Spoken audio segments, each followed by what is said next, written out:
That way we can end on time. And also, again, as was shared in the earlier session in the gym, when I get to the end of this, I want to make sure that we have plenty of time to be able to share ideas. If you have any questions, please write your questions down, and we'll have some time at the end to be able to talk over your questions and things like that. Honestly, my talk, per se, is not really that long.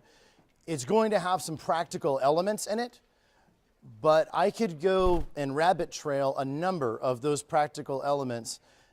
Instead of doing that, I'm going to hit on some ideas, and I'd like to spend the rest of our time you asking questions and hopefully me being able to point you in the right direction with some very practical pieces that you could be doing at your school to, in essence, help to see what your role is and how you can best fill your role as the grammar school teacher preparing students for the upper school, then ultimately that portrait of a graduate. So let's start with a word of prayer, and we'll get going.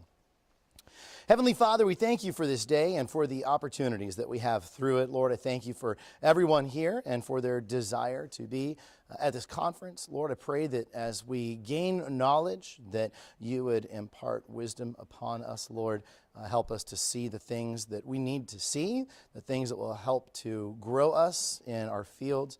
And Lord, I pray that you would help us to ultimately be able to make an even greater impact for your kingdom, that we would be sharper tools in your toolbox, Heavenly Father. In Jesus' name, amen. Okay, so the portrait of a graduate. What does that look like? Well, that is actually going to be something different for each one of our schools. Now, there's the ACCS portrait, right, which we can all agree that we're trying to point our students to, their affections being towards that of truth, goodness, and beauty. But when it comes down to it, our schools were founded with intentional missions and visions by the people who founded them that have varying personalities and varying interests. If we all had exactly the same interests in specific pinpoint areas, then we might as well just be the universal school and we'll just project the big screen and do it that way. But we're not, right? Our schools were started in various communities for different purposes as far as pinpointing. Now, the reason why I say that is because that's actually going to create a different final picture of a graduate from our school. So a graduate from the Classical School of Wichita is going to look different than a graduate from Runnels. A graduate from the Classical School of Wichita is going to look different from a graduate than the graduate from here. And that's fine. And that's another thing we need to know too is that I don't think that we have an issue with this kind of competitiveness that, well, my way is better than your way. But we're working towards different goals. Now, there's an overarching goal we all agree on, our big umbrella. But we are working towards different goals. And so the first thing we need to do, if your school has not done this, is, and if you haven't done this as a faculty member, take a look at your school's mission and vision statement. Now, by now, I'm sure that everybody has. But go ahead and take. Now, I tried to be really prepared and come in today, and I was going to try to hand out copies of your school's mission and vision statements. The problem was I ran into, there's more than one Providence Classical Academy. There's more than one. Now, Runnels, I got that one. But anyway, they're just different academies. I was like, oh, I don't know which one. Is it the one in here? Anyway, so all I would say is this, to go and take a look at your school's mission and vision. Because ultimately, that is what you're trying to develop a graduate to become. If you haven't read it and you don't have it in your mind, then what I'm going to challenge you to do is to read it and read it and read it. Look for key words in that mission and vision, right? In the mission and vision, we've got an aesthetic vision that's like 3 pages long. I mean, I read that. I can remember that while I'm teaching math class. So what I did was I went there and I just tried to pick out some key words, right? What are some of the key words from the Classical School of Wichita? One was, listen carefully, think clearly, reason persuasively, were some of the words, the key words that were used in our school's mission. And so I underlined those words and thought about it. Okay, well, how does that fit when I'm trying to do what I'm doing as a grammar school teacher? So I teach 6th grade math science, and I work with the other grammar school teachers as kind of a go-to prior to the upper levels of admin. So the question comes down to, well, how do I as a grammar school teacher help students to think clearly. Well, what I love about that, the think clearly, listen carefully, think clearly, reason persuasively. Listen carefully. Well, think about it. Grammar school. That's what we're doing. We're teaching kids how to listen carefully, right? And so throughout that, what I'm doing is, it affects so many other areas. Etiquette. How does a child in your class sit? Because this profile of a graduate goes down to taking your school's mission and vision, and if your kid's doing this in class, right? That's not really listening carefully. That's communicating to the teacher, I really don't care what you have to say. Does the student know that? Have you shared that with your students? Have you said to your students, again, not attacking, just, Johnny, you might not know this, but I just want you to know, when you sit like that, it communicates to the person that's talking to you that you really don't care what they have to say, and it makes the person who's talking to you feel like you really don't want them there. All of a sudden, Johnny goes, he sits up, right? Now, I'll admit, 30 seconds later, he's slouching again. But the point is, he knew it, right? You shared it with them. And then, of course, you can go through your classroom management, okay, hey, don't lean in that chair, right? And all those kinds of things. And so what I'm trying to say, basically, is that it affects everything. So take a look at your final product. What does that look like? Well, again, you need to know your school's mission and vision. If you don't, or if it's not in your mind, or you don't have key words somewhere in there, then you need to go over them. Read it a couple times. Talk to your admin. It could be that your administrator has, for this particular year, some very important elements of your school's mission and vision that you're tackling. Right? That usually happens at in-service back in August, right? The admin comes in and they say, hey, listen, this year, our mission and vision, this is what's going on, and I want us to focus on this element this year so that we can really work on it and get it better. Well, what does that element look like? What does listening carefully look like? In my case, in your case, read your school's mission and vision, underline some words, right? Maybe you already have kind of some marching orders. When you see a graduate from your program, by the time it's all said and done, a person who's listened carefully also knows how to follow, right? Because we're not all just producing a whole bunch of leaders to go out in the world so that no one can follow, right? So then we go to think clearly. Why do we teach logic again? Oh, yes. So that we can take all of the recitation, all of those Lego blocks that we grammar school teachers do. Can I get an amen? Amen. Yes. All those Lego blocks. So when those upper school teachers are sitting there walking through the hallway talking about Plato and Aristotle, and next thing you know, you're sitting there as a grammar school teacher going like, I don't know what in the world they're talking about right now, but they're debating something having to do with, man's inner being and the relation of man, and I don't know, hey, 3 times 3 is 9, right? And so, you're sitting there thinking, how in the world is what I do, anything I can do, creating that? I had that student 5 years ago, and they're up there talking about how would they even get there? Okay, this is where the boost in the arm of us grammar school teachers, because of what you do, they have the Lego blocks, right? If you didn't do what you do with the recitation, with the chanting, with the pieces of the narrative, right? With your times tables in third grade math teachers, anybody in here? Oh, God love you in the times tables, right? I mean, there we go. The cursive handwriting that ultimately helps to be able to shape and form the synapses of their mind. So by the time they get to the developmental age of 9th grade, all of a sudden things are firing on all cylinders. Why? Because they were able to connect things together, even all the way down to the tiniest form of cursive, right? So when you sit there and think, what am I doing to produce this? You're paving the way. The little tiny details you take care of every single day are the little tiny details that are ultimately going to help that kid get up with a thesis in front of a whole bunch of people and connect all those pieces to the tiniest detail without having a hole in their thesis for that panel to rip right through them, right? And you can look at yourself and say, yes, it worked. Thank you, Lord. I did something right. So how do we begin the process of reverse engineering that product, the portrait? What does that look like? All right, so now we're going to jump right into the practical element of this. And then where does the grammar school teacher fit into this process? So as I've already said, your mission vision. How do your goals measure up to the mission and vision? Now let's get specific again.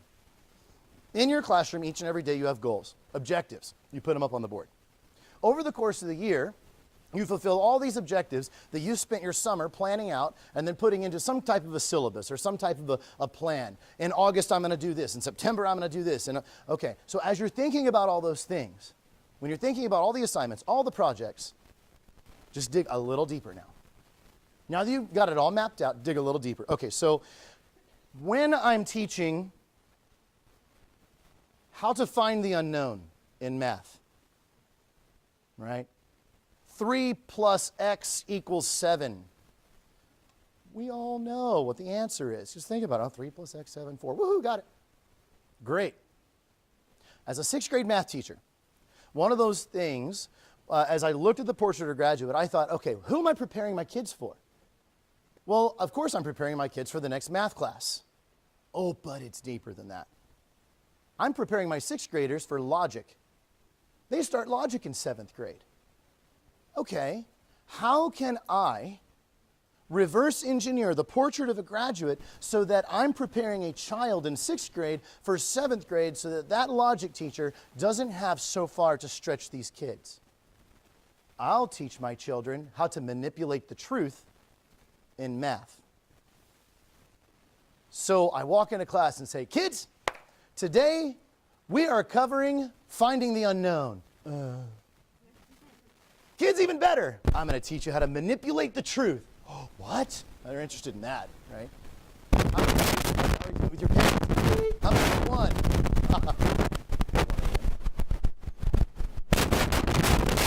So what happens is, I draw a connection. Before I've even taught the math lesson, the students are engaged, and they already see how this is going to help them in logic next year.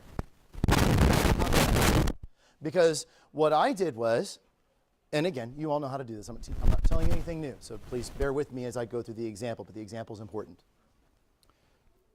What did I say, 3? Yeah, 3 plus x equals 7.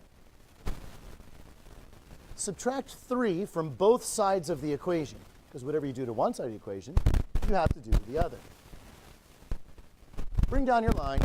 3 minus 3 is 0.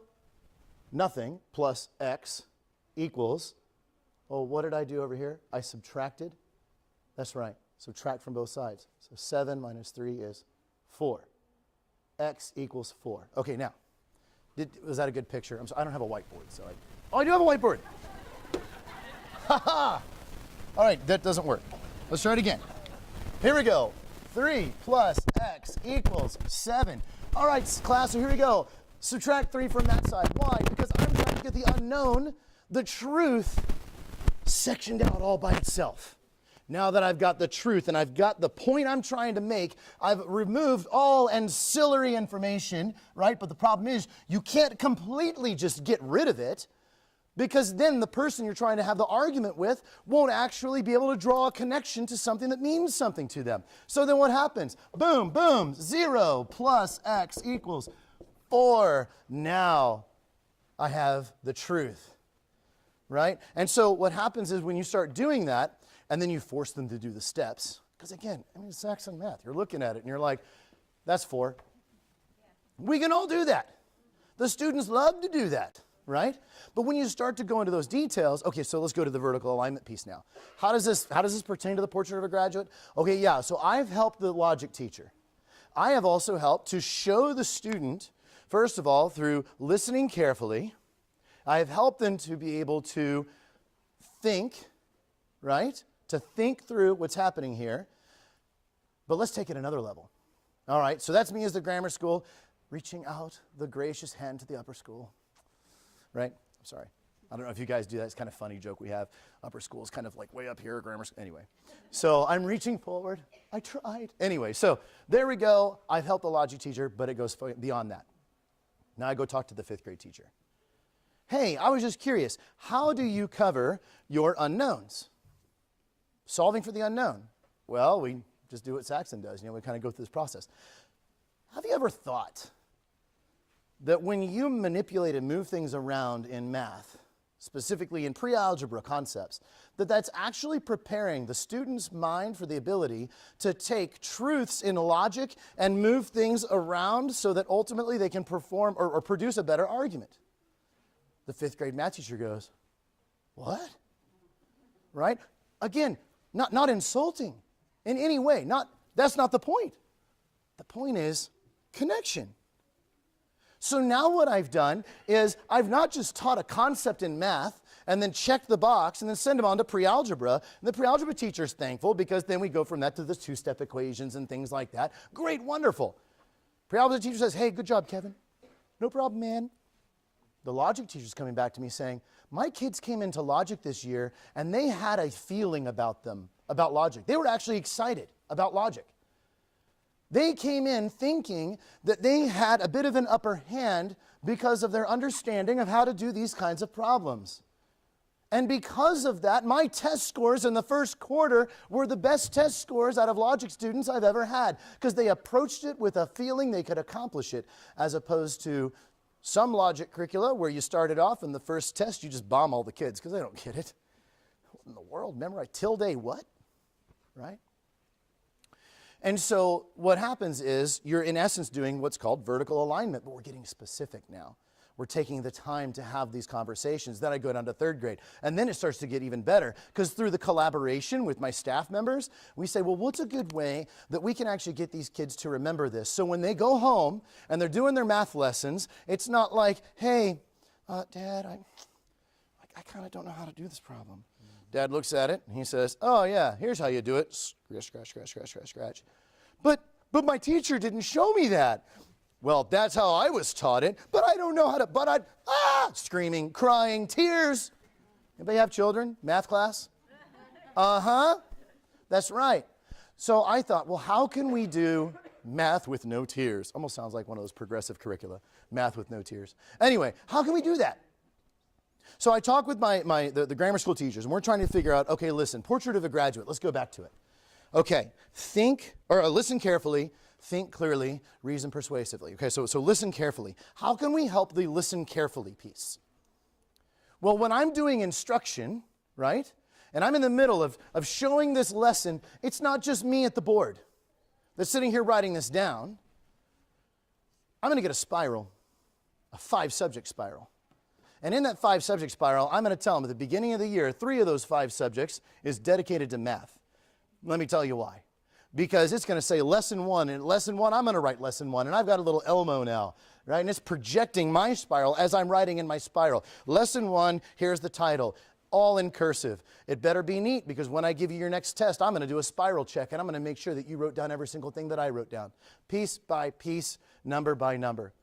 And then, after the kids write down, what are they doing? I'm teaching the lesson. They're copying down the information into a spiral, which isn't just a loose leaf piece of paper that winds up going into a binder, Lord willing, or into a locker crunched down at the bottom underneath, 3 weeks old sandwich, right? So what happens is they have a spiral. Now I send the kids home with their math book and with their spiral. I've already looked ahead. I know what kind of problems I'm going to give them that night. So I know which ones are going to be the sticklers.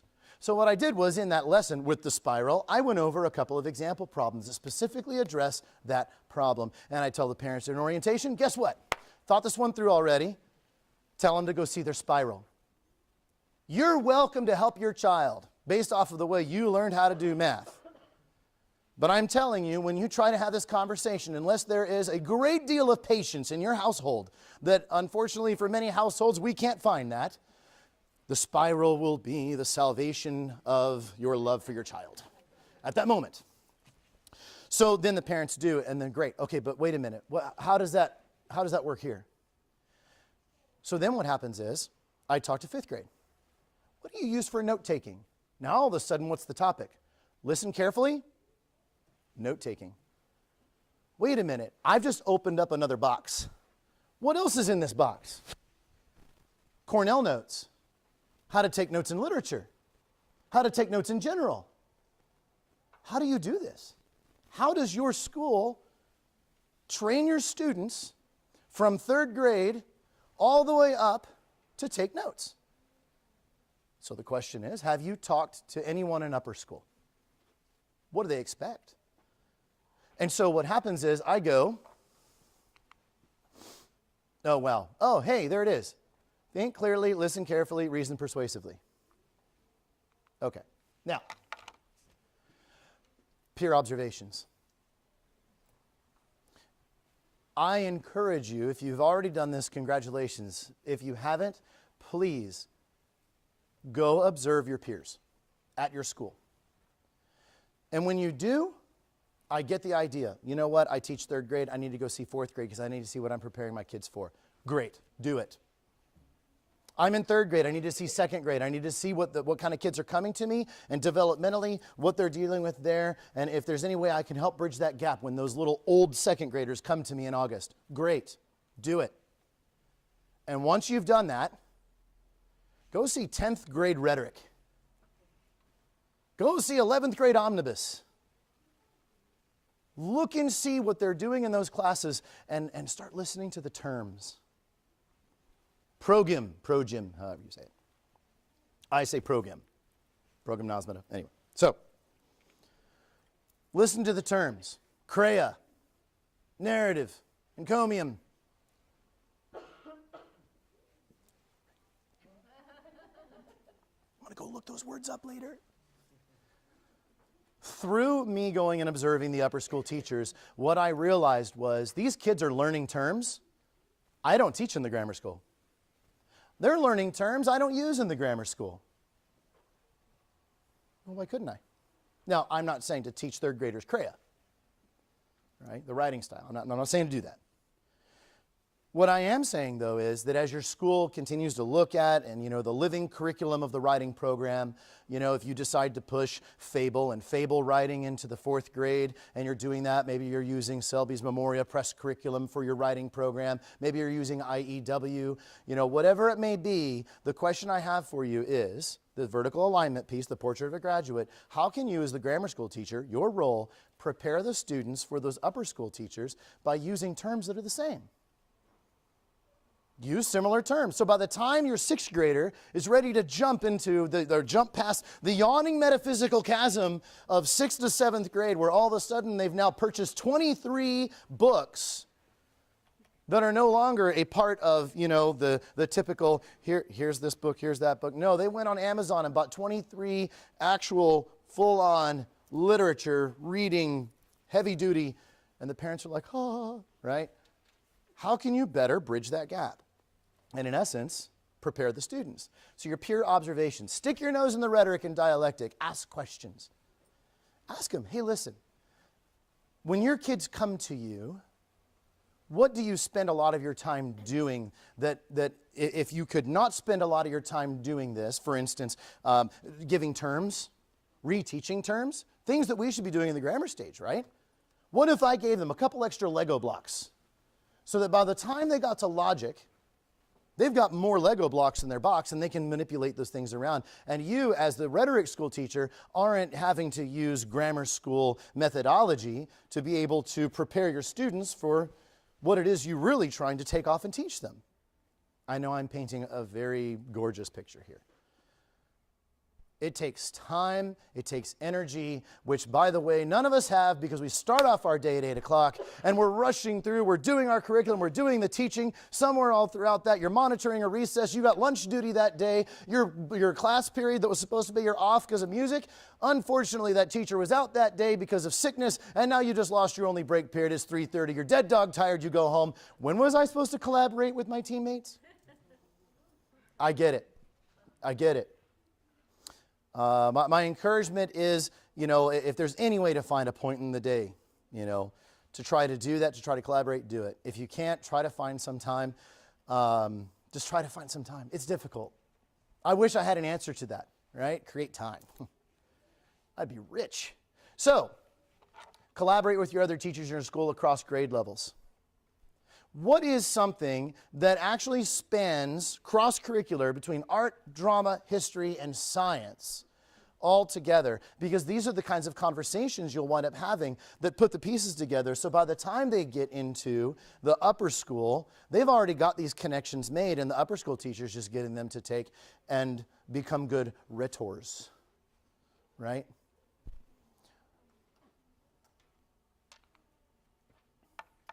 So this is the common terms from the top down. Reverse engineer your portrait. So here's your graduate. From the top down, common terms. Think program, the program nausmata, writing curriculum. If you're teaching IEW, and then you transition your kids to the program, they have two completely different sets of terms. That's the problem that the classical school of Wichita has run into. We have IEW, second grade, up through the fifth grade. And then we program our students in sixth grade, and it's like we just dropped them into a vat of whatever that's hot and painful. So what can we do? This began a conversation. So a conversation between me and my staff members. I went up, I observed 11th grade rhetoric and the omnibus classes and tried to see, okay, what can we do to help bridge this gap? Come to find out, you know what we need to do? We need to push fable down to fourth grade. We need to have a whole year of fable, you know, or even half a year of fable, you know, maybe push fable, just the stories and having the kids verbally do it in third grade, but then in fourth grade, practicing it, then halfway through the fourth grade year, switch over to narrative, introduce it, fifth grade, first quarter fable, second quarter narrative, and then after that, start getting into some Crea. By the time you get to sixth grade, the kids are familiar with the terms, you're still having them right. You can still say LY words. The IEW people know what I mean. So, that's program. That's how it helped us there. Portrait of a graduate, note-taking. I've already shared the spiral. And Cornell notes, right? If your upper school teachers are expecting your students to know how to take notes, the Cornell note style, right? So you've got your main idea, then you've got the main overall arching. Main ideas here, supporting documentation for each main idea, and then a conclusion statement. If that's what they expect, how can we in the grammar school start putting those pieces into their minds lower and lower, developmentally appropriate, of course, right? But for grammar school, it doesn't start with, hey guys, here's the Veritas history card, Cornell noted. No, that's an upper school thing. I mean, not really, because they're not using the cards, but you get the picture, right? They're saying, here's the book, chapter 1, Cornell note that bad boy. What? Oh, you guys don't know how to do Cornell notes? That rhetoric teacher just lost 2 weeks. You, as a grammar school teacher, you're making your kids take notes anyway. In some form or manner, you're making them take notes anyway. Well, why not kill two birds with one stone? If your upper school has a specific style of note-taking, start young. Get the form. It's like the program in the writing curriculum, right? You know, if you start teaching kids how to do bicep curls, right? You start teaching the form early, by the time they get up to that grade level, oh yeah, I got this. What's next? And they're ready to move on, and your rhetoric teachers are just, hallelujah. Cornell, etiquette protocol. This was another topic that came up as we were doing this. Etiquette and protocol. What does it mean when you go on a field trip and you're taking your kids to the symphony so that they can experience Rachmaninoff? And your kids walk into the room, and what happens is you're filing into the seats, and you know, next thing you know, I don't know, I'm going to hurt myself if I try to do it. Anyway, but you can imagine it, right? There you are, leg, underneath the rear, sitting up like this and bouncing. Right? We all know that kid, right? Etiquette protocol. When we go through this museum, I want to make sure that you guys understand that we are actually going to look at the things on the wall that are not interactive. Okay? You're actually going to, you see that timeline? It means something, right? It's not just oh, that's cool. Look at the buttons, right? Etiquette protocol. How do I want my seniors to go to the World War II museum, right? Or how do I want my freshmen and sophomores to go to the Holocaust Museum in Washington, D.C.? When they walk in, and for those of you who've been to the Holocaust Museum in Washington, D.C., you know how sobering of an experience it is, right? For some of these kids, life-changing. But if they go through, oh yeah, look at that, oh, right? And if they go through and they do that, they've missed it. They've missed so much. But we as the grammar school teachers, we're the ones who are preparing these kids and saying, okay, vertical alignment, right? Portrait of a graduate. Before that kid gets to 9th grade, they're going to know how to walk through a museum. And it's going to be step by step. And oh, it's painstaking. I get it. is one of those things where, you have to go visit the museum before they do. Right? Talk to your schools. Hey, listen, I want to take the kids to this museum. It's going to be amazing. Could you comp my ticket? Sure, they will. Because what are you trying to do? You're trying to go before, prepare the way. You've got your notes going. You're figuring out what it is you want them to do. You know what exhibits are coming up first. That's a grammar school thing. That's what we do all the time with our curriculum. We know what's coming up. You know what to prepare them for. And it's always step by step by step as a grammar school, isn't it? Right? Step by step. Once you got okay, great. Now this. Same thing with a museum. As basic as it may be. You start doing this, then you graduate or move them on from third grade to fourth grade. The fourth grade teacher, because you talk to them, because of vertical alignment, because of the portrait of a graduate, because that fourth grade teacher knows what you did in third grade, is now planning their trip. And they're going to take their kids, and they're going to do the exact same form, because you're trying to produce a product at the end that both of you are fully aware of, because you've got the picture in your mind, because you've got the vision going through your head over and over. This is what I'm producing. This is what I'm producing. And so that's what it looks like in field trips. Having an etiquette dinner for 6th grade. Why? Why are we having an etiquette dinner for 6th grade? In 7th grade, they have an etiquette dinner, and we teach them how to dance. It's great. It's wonderful. Dance cards. It's wonderful. Why are we doing that? Because I don't want the very first experience of a 7th and 8th grader with etiquette to be at 7th and 8th grade. So what do? Well, I spend a week of science classes. Science teacher. I spend a week of science classes going over etiquette and protocol with 6th graders. Continental style eating, American style eating, right? Sitting up straight, not talking about bodily functions over the dinner table, right?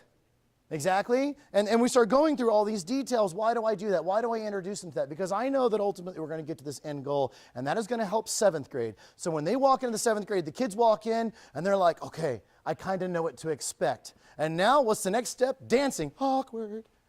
Not too awkward, though, because Mr. Thames made me, when I was in 6th grade, escort a girl into the room and then pull her chair and then have her sit. And every single time she had to go to the restroom, I had to get up and pull her chair back so she could. Anyway, you get the picture, right?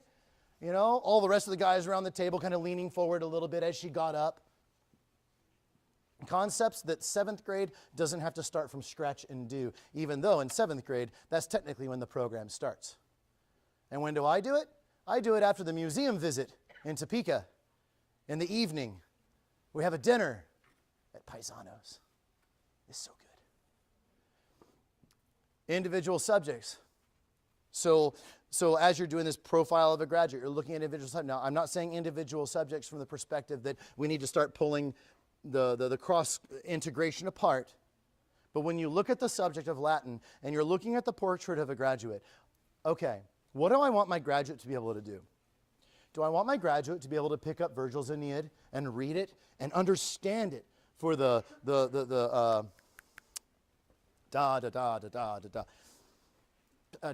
iambic pentameter, whatever, that stuff, right? Sorry, grammar school. Anyway, do I want them to understand that?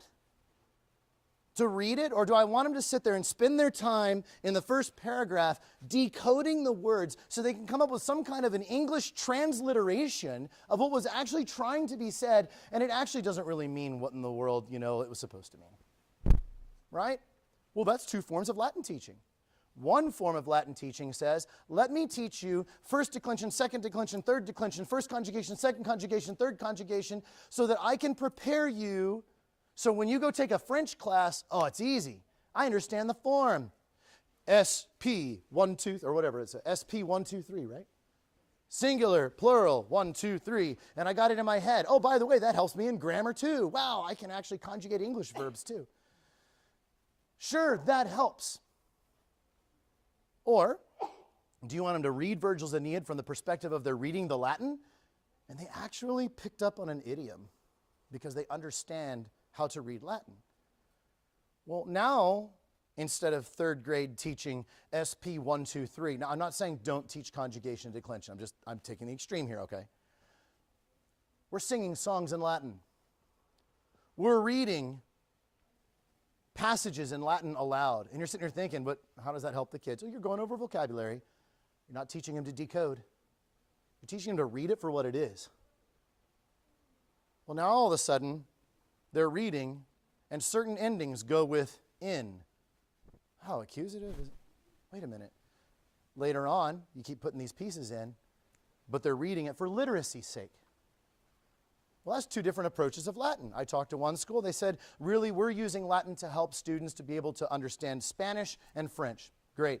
Your approach is awesome. You're teaching them the SP 1, 2, 3. You're teaching them conjugation. You're teaching them the basic structure for any Latin language, Latin-based language.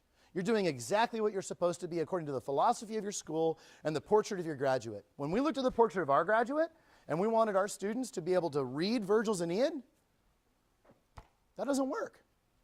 You know what it produces? Me. Porto, portos, portot, portomus, portotus, portot. Portabo, portibus, portibit, portibitimus. I can conjugate and conjugate and conjugate. But when you give me a Latin sentence, I'm going to look at that thing and I'm going to go, all right, here's the verb, here's the nominative, there's the genitive, it's connected this way, and then there's the direct object over here because it's in the accusative. Oh, darn, there's an in there. That means it might not be the direct object. Okay, and then I put the pieces together and I spit out something in English and they look at me and they say, that's kind of what it means. I did a whole lot, right? I am a product of that. But I'll tell you what, French sure was easy. Oh, German? Oh, I loved taking German class. Man, my first semester of German in college, straight A's. Why? I didn't even have to try. Because I was taught the structure through Latin. So when I took German, boom, profile of the graduate. What are you producing? All right, so are you getting the picture here? All right, I know time-wise, I want to kind of, is it till 11:15? Good, okay, all right. Then I want to make sure we have plenty of time to talk. Lastly, triangular meetings. Now, I already referenced this earlier. Triangular meetings means if you're a third grade teacher, sit down in a room with your second grade teacher and your fourth grade teacher. Talk through the end of the fourth grade year from the beginning of the second grade year. Let the teacher kind of share. This is what we do. This is what I get whenever they come into me from first grade. This is what I produce at the end, what I expect to happen. Third grade teacher. Oh, really? That explains why for the first 3 weeks I can never get started on X, Y, and Z. Not an accusatory meeting. This is not a meeting where you look at their teacher and say, slacker, right? No. This is a meeting where that other teacher probably has no idea, right? And it's not to their fault. They were given a curriculum. Follow the curriculum. This is what you need to do. Do it. Okay, great. I got my marching orders. I'm going to do my thing. But if you're sitting there in your own little box and you don't know that in the next grade level they're supposed to be doing this, when you're teaching this particular concept, you're only teaching it from the frame of reference to which you think they need to have it to. But what if you knew that the next teacher picks up at a very specific point and you could get your kid to that point and then the teacher could just continue on forward? So I know a lot of this talk has become more about vertical alignment.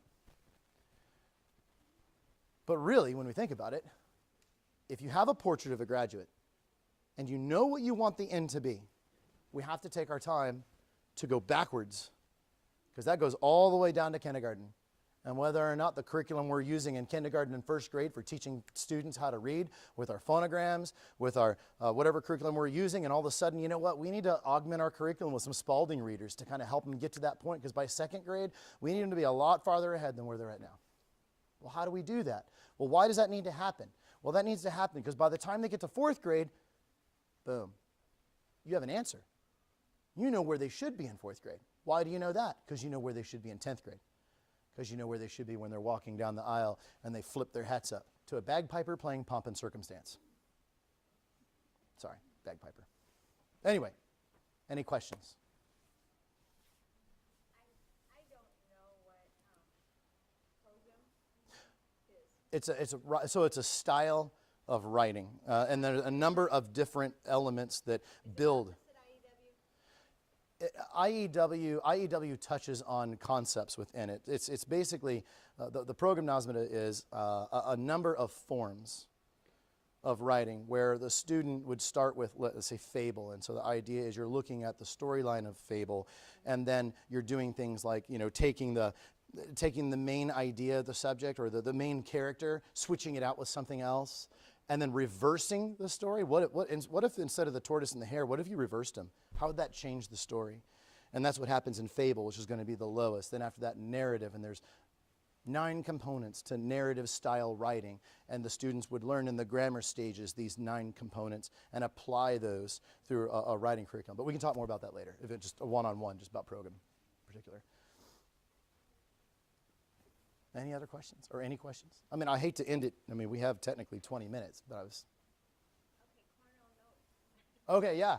Cornell notes. So no, you're good. You're good. Well, and again, you'll want to talk to your upper school teachers and say, what form of note taking? Cornell notes is just one form out of jillions of forms out there for note taking. But the concept of Cornell notes is that, you can kind of put it in a box, right? So if you had your eight and a half by whatever piece of paper, right? Up at the top, you're going to have, in essence, your main overarching concept, right, of whatever this topic is. And then down this side, you're going to have individual main ideas that contribute to this. So some main idea, right, that contributes to this. And then off to the side here in this box, right, rectangle, sorry, math teacher, what you'll do is you do supporting documentation. So here's like a main concept, but then there's supporting documentation for that, and then supporting documentation for that, supporting document, and then the final portion is, in essence, a conclusion that would be, and so therefore, in the end, the summation of it all is, and so that's, it's just kind of like a quick, so, yes? Quick question just about that style of note taking. If you're doing a research paper, do you do Cornell per source, or do you do it for your overall paper?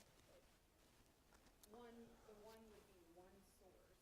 So this style, in essence, is typically used for when you're reading something like, for instance, you're reading a book, right? And you're trying to pull main ideas out of it, like some even per chapter, typically, right? And that's what that's used for. For research, that would be a little different because you're specifically looking for things that are off of what you're specifically looking for, right? So that's gonna be more like kind of a note cardish based thing. But this is more along the lines of, hey, if you're reading Roll of Thunder, Hear My Cry, right? And then we're going through chapter 1 of Roll of Thunder, Hear My Cry. What main elements do we see? What is the overarching theme of this particular chapter? And then what are some main ideas in it? And what's the supporting? How do you know that this is? And then finally, in conclusion, some type of a conclusion that goes with it. So, yes? Can I just give an objection? Yeah? I love this. I work for Memoria Press, so I visit a lot of schools. I live in the West, and so I visit lots of class essays. And everything you said, everything, true. Thank you. You want pouring to grammar school teachers is important. They have such a huge, important job. Yeah. It's the foundation. Everything you said, and even as far as the third grade teacher needs to know fourth grade teachers doing the second grade teacher, over and over again you see how that really, really helps schools. So I'm sitting here and just saying, yes, yes, yes, Right. so true, everything you said. Thank you. And why am I giving my Latin talk this afternoon? I don't know, because you said so many of those things. You're good. Hit it. You're good. If anyone wants to look at Trojan, we have books in the booth downstairs if you want to look through to see what that is. But really, amen to you. Hey, thank you. Well, we're actually at CSW currently, because of this vertical alignment, we have been reviewing our writing curriculum for the entire school. And one of the ones that we're looking at is Jim Selby's, of course, through Memoria Press. I actually went over to Whitfield Academy to see how they're using it there, and was able to see the pieces that they're doing, very impressed with it. And so we're actually considering doing that. My whole still is, what do you do with third? And we're still kind of working through that. So. We always recommend doing IEW in third and then going to Fable in fourth. We just use IEW that Right. one. So here's something that you and I can think about later. If you prep your kids terms-wise, second and third grade with IEW, and then switch to fourth, what could we do to help create a bit of a bridge from IEW to program? Not now, but later. Perfect. So Institute for Excellence in Writing. Yeah. And there's a curriculum. They even have a Fables, Myths, and Fairy Tales. And we currently are using that in our fourth grade. When do they start IEW? They start IEW in second grade at CSW. So latter half. What do they do Before that, man, that is a great question. Can I get back to you on it? Well, no, the reason why, because in first grade this year, we have been focusing so much on reading preparedness the writing part, I mean, the teacher's doing great with it, but that's not been my focus this year. My focus has been really in the reading preparedness, getting the students to come into second grade with that ability to be able to read for comprehension, right? So that kind of transition from learning to read to reading to learn.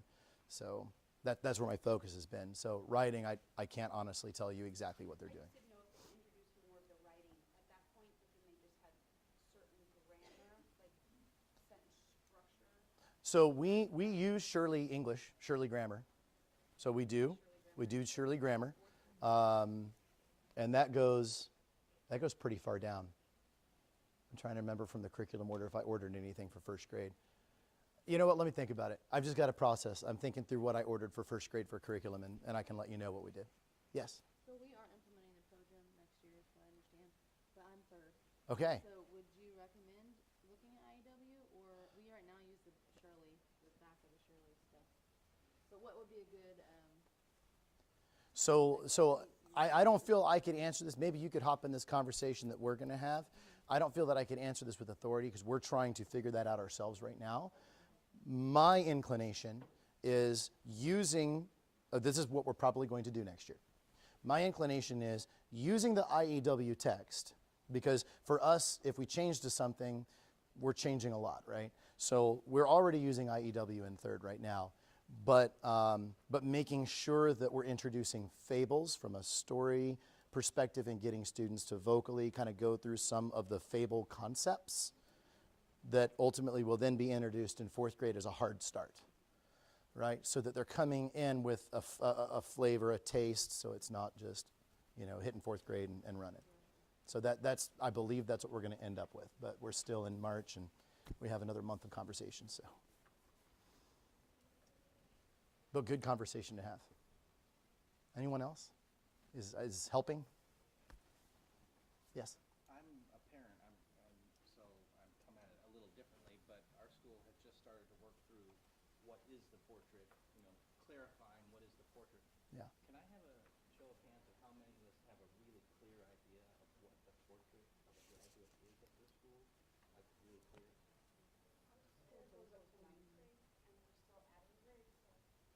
So the question, maybe not. Yeah. So I say the question, maybe not necessarily. You might be, but your admin would be thinking about is as you're adding grade levels, they have a picture in their mind of what that graduating senior looks like, and they're pushing it down as you're adding the grade levels.